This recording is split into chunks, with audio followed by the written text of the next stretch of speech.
Lindsay here, the Frugal Crafter. Today I want to talk about workflow, because if you're watching my videos, you're either an artist or a crafter or a hobbyist or a work-at-home person, and you're probably procrastinating right now while you're watching this video. Huh? I bet you are. So I want to talk about workflow because if you don't have a good workflow, then your whole productivity can just kind of fall apart. So for me, and I get asked a lot, Lindsay, why don't you have an online shop? Why don't you do an Etsy shop? Why don't you sell all these things you make in your tutorials online so we can buy them? And the reason really is not only because I'm lazy, but it's also workflow. I know that sitting at the computer, for me, the computer's a huge distraction, and if I sit down at the computer to list items, it just derails my productivity and my workflow. Also, if I have to package things up and ship them, for some reason, packaging and shipping drives me bananas, takes me a long time. I'm easily swayed and distracted away from doing those things because I don't like them. So it just goes against my workflow.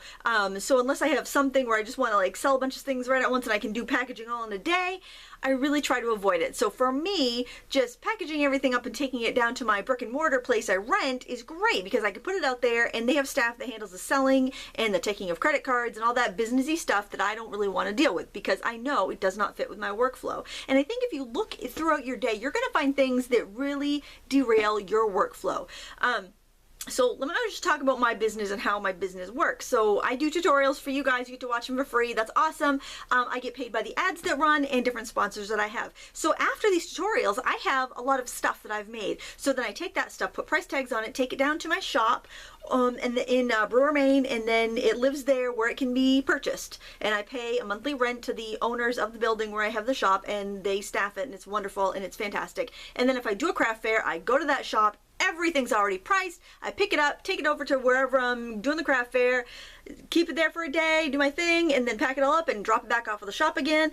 And, you know, life is good and that is easy and it works for me. So you need to find a situation that's going to work for you. If you feel like whatever it is, whether it's a hobby that you enjoy doing or it's your business, if you feel like you're swimming against a current all the time, you need to adjust your workflow. It just means your workflow isn't working. My dad always would tell me when I was a teenager, Lindsay, just go with the flow. Would you just go with the flow? Go with the flow. Because I was always fighting against something. I was always, always bucking the system, always fighting. And there is a certain amount of fight that you have to have in your gut to be an entrepreneur. But your workflow, the things that you love doing, should not be a challenge. So if you feel uninspired or you feel some sort of resistance about doing the things you love, then there's a workflow problem. So for me, I'm going to tell you what I do typically in a day. I get up around 6:30 before anybody else is up, make my coffee, check my email. Now for some people, checking their email first thing would just completely derail their day. It doesn't for me because I live on the East Coast and a lot of my clients are on the West Coast. So if I'm trying to get stuff figured out for a video, or I've got artwork that's waiting to be approved for a magazine or something like that, I can get all those go through all those emails in the morning, and then if I need to do anything else, have it done before they're even in their office for the day. So that works out for me.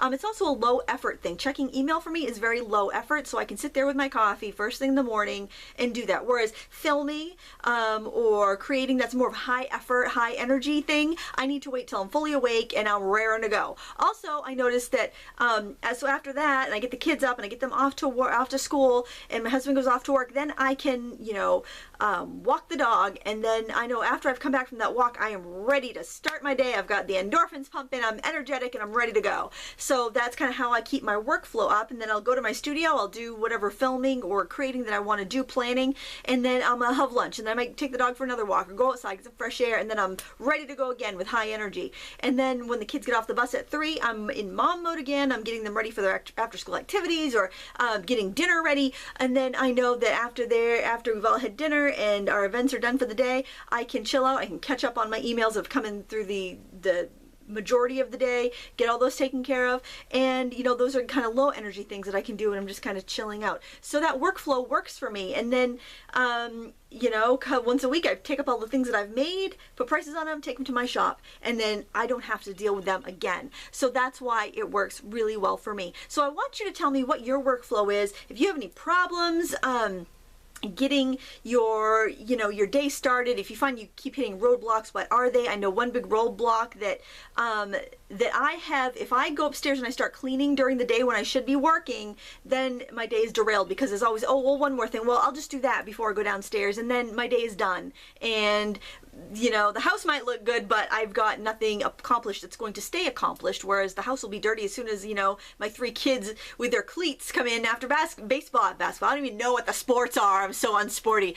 They come in with their shoes with the spiky things on them and get their mud all over the place, and it's all done. And it's like, okay, I spent all day cleaning and my floor's sand pit again. So yes, I need to make sure that I spend my time working during these office hours that I set, and whatever those hours that you set are, they might just be an hour after dinner. That might be your creative time. You have to make sure that you have the flow so that you can sit down and you can do your work, and you can really make the most out of the time that you've set aside for it, whether it's a hobby or a business. So I hope that helped you out. If you have any questions, leave them down below. I want to thank Renee Christine, the owner of richmombusiness.com. She has sponsored my videos this month. You can check out her free 3-video handmade training course at freehandmadetraining.com. If you are considering selling online, you really ought to check out her course. She's got so much great information, and she does not guess. She gives you facts, and that is something that you do not find everywhere, because a lot of people, the internet is full of people who guess at what's going to work and what's not going to work. She doesn't guess. She knows her stuff, and I'm privileged to call her a friend.